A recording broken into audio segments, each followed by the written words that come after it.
السلام علیکم ورحمۃ اللہ وبرکاتہ۔ بسم اللہ الرحمن الرحیم۔ ناظرین اکرام، میں ہوں محفوظ الرحمان۔ آج ہم آپ سے ایک حالات حاضرہ کے مطابق انتہائی اہم موضوع پہ ڈسکس کرنے جا رہے ہیں۔ وہ موضوع صرف میرا موضوع نہیں ہے، بلکہ ہر فرد واحد کا وہ موضوع ہے۔ وہ موضوع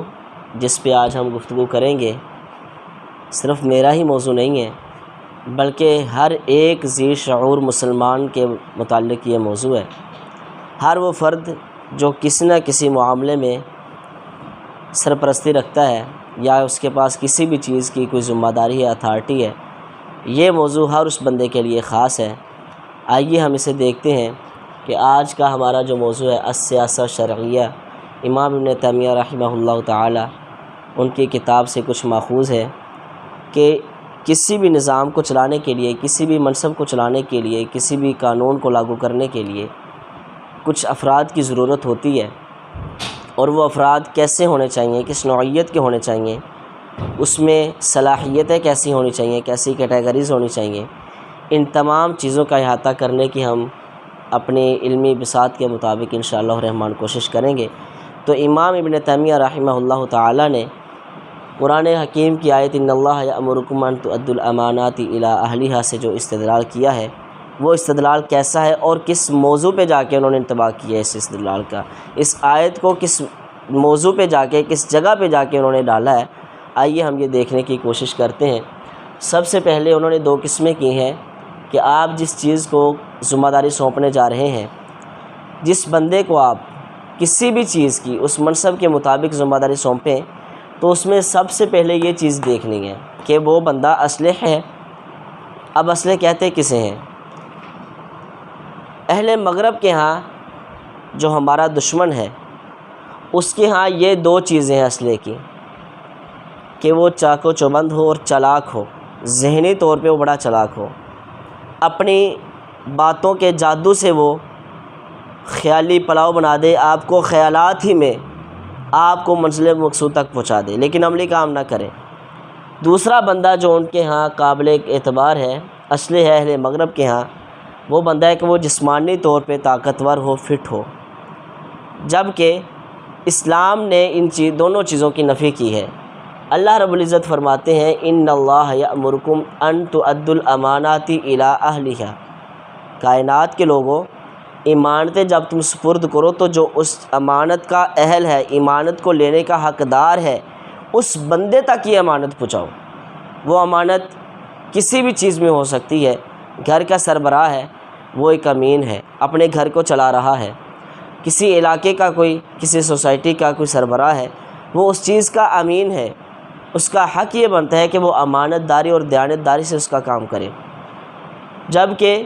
اسلام اس بارے میں کیا حکم دیتا ہے؟ امام ابن تیمیہ رحمہ اللہ نے اس کی جو اقسام کی ہیں کہ وہ بندہ امانت دار ہو جسے آپ کوئی ذمہ داری سونپنے جا رہے ہیں۔ امانت دار دیکھیں کہ وہ جس منصب پہ ہے، خزانچی ہے، تو بھی خزانچی کے لیے امانت دار ہونا بہت زیادہ ضروری ہے۔ آپ اسے کسی ملک کا سربراہ بنا رہے ہیں، وہ امانت دار ہی نہیں ہے، تو وہ جب امین نہیں ہے، پھر وہ کس طرح آپ کی سربراہی صحیح طریقے سے کر سکتا ہے؟ گویا کہ پھر تو آپ یورپ کی وہ مثال لے لینا کہ وہ ہم چنتے اسے ہیں کہ جو چاق و چوبند ہو، چلاک ہو یا جسمانی طور پہ طاقتور ہو۔ اسلام نے دوسرا یہ کہا ہے کہ وہ بندہ نہ صرف امانت دار ہو بلکہ قوی بھی ہو۔ ان من استاجرت القوی الامین، اس آیت میں ان دونوں چیزوں کو کہا گیا ہے کہ وہ بندہ قوی بھی ہو اور امانت دار بھی ہو۔ یہاں پہ یورپ نے صرف اور صرف جسمانی طاقت کو ترجیح دی ہے، جبکہ یہاں پہ جسمانی طاقت مقصود نہیں ہے، یہاں پہ آپ کا ایمان مقصود ہے، یہاں پہ آپ کا صحیح طریقے سے امین ہونا اور اس ذمہ داری کو پورا کرنے کے اہل ہونا، یہ چیز مقصود ہے۔ اب آپ کو جنگ کا موقع ہے، آپ اس میں سربراہ کسی کو مقرر کرتے ہیں،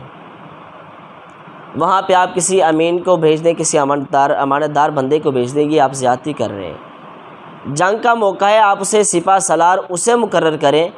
کہ جو بندہ جنگی چالوں سے واقف ہے، جو بندہ جہاد میں، قتال میں واقفیت رکھتا ہے، جسے رستوں کا علم ہے، جسے داؤ پیچ کھیلنے آتے ہیں جنگی جہاد کے، جنگ کے پینتھروں کا پتہ ہے، ان تمام چیزوں کا جسے انتباہ ہے، آپ اس بندے کو جہاد میں لے کر جائیں، اس بندے کو سپہ سالار بنائیں، جبکہ نہ کہ ایسا ہو کہ وہ جہاد پہ جا رہے اور آپ اسے امانت دار بندہ دے دیں، وہاں بھی امانت دار کا کام نہیں ہے۔ ہاں، جو بندہ اسے یہ امانت سونپ رہا ہے، جو بندہ اسے کہہ رہا ہے کہ آپ یہ کام کریں، اس پر یہ لازم ہے کہ وہ اسلحے اور وہ ان تمام چیزوں کو مد نظر رکھتے ہوئے اس کام کے مطابق، اس منصب کے مطابق انسان کا چناؤ کرے، ان کوالٹیز کو دیکھے، ان چیزوں کو دیکھ کے پھر اسے وہ ذمہ داری سونپے۔ اس آیت کا شان نزول یہ ہے، ان اللہ یأمرکم ان تؤدوا الامانات الی اہلھا کا شان نزول یہ ہے کہ فتح مکہ کے بعد بیت اللہ میں بنو شیبہ کے پاس چابیاں تھیں، نبی علیہ السلام نے ان سے چابیاں لے لیں،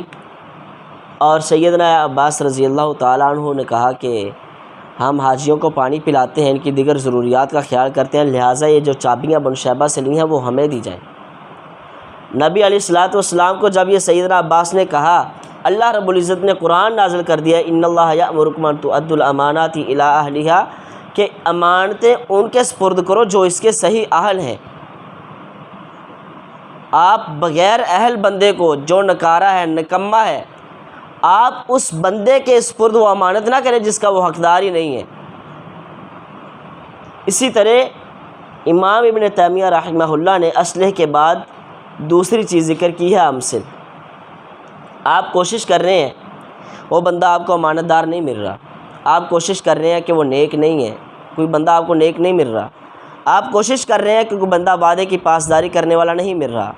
آپ سر توڑ کوشش کر رہے ہیں کہ کوئی بندہ ایسا ملے جو اسلامی تعلیمات کے مطابق، قال اللہ اور قال رسول کے مطابق، قرآن و سنت کے مطابق صحیح منہج پہ رہ کے آپ کی سرکوبی کرے، آپ پہ حکومت کرے اور آپ کے نظام کو چلائے۔ اگر ایسا بندہ نہیں مل رہا تو پھر بھی آپ امثل کو تلاش کریں، جس میں اسلحے والی کوالٹیز تو نہیں ہیں،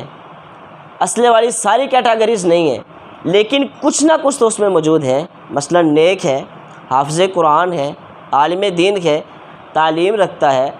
تجربہ رکھتا ہے، ایکسپیرینس اس میں رکھتا ہے، آبزرویشن ہے، ان تمام چیزوں کا جس انسان کو، جس بندے کو علم ہے، آپ اگر اسلحہ نہیں مل رہا پھر آپ امثل کو ترجیح دیں۔ اگر امثل کے موجودگی میں اسلحہ موجود ہے، آپ پھر اسلحے کو چھوڑ کے اگر امثل لے رہے ہیں اس منصب میں، تو یاد رکھیے بھی پھر آپ ان تمام چیزوں کو مد نظر رکھتے ہوئے آپ خیانت کر رہے ہیں۔ آپ اس امانت میں جو آپ کو سونپی گئی ہے، آپ اس کا صحیح ادا نہیں کر رہے۔ اس آیت کی روشنی میں اور اس موضوع کی روشنی میں، اسلحے اور امثل کے بحث میں، آپ خیانت سے کام لے رہے ہیں۔ آپ بہت بڑی خیانت کرنے جا رہے ہیں کہ جس کا خمیازہ بھگتنا صرف آپ کی ذات کو نہیں بلکہ پوری حکومت کو اور پوری ریاست کو بھگتنا پڑتا ہے، کہ آپ اپنی رائے کو مد نظر رکھتے ہوئے غلط بندہ ان پہ مسلط کر رہے ہیں۔ وہ وہاں پہ جا کے کیا کیا خرابی کرے گا یہ وقت آنے والا بتائے گا۔ ہم یہ دیکھتے ہیں کہ یار ہمیں